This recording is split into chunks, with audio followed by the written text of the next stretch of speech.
Hello，大家好啊！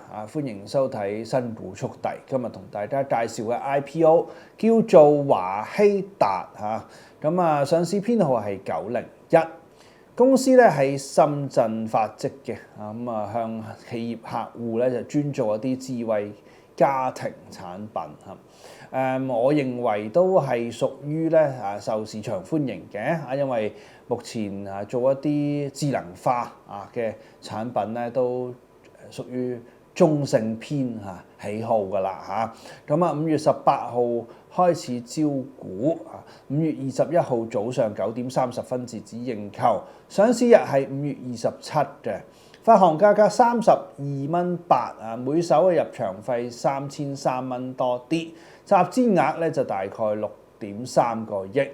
我認為市場都喜愛智能相關嘅業務同時咧又係集資額細都可以適合炒作嘅。有興趣即管認購我係證監會持牌人。以上所講過嘅股份我係冇財務權益嘅。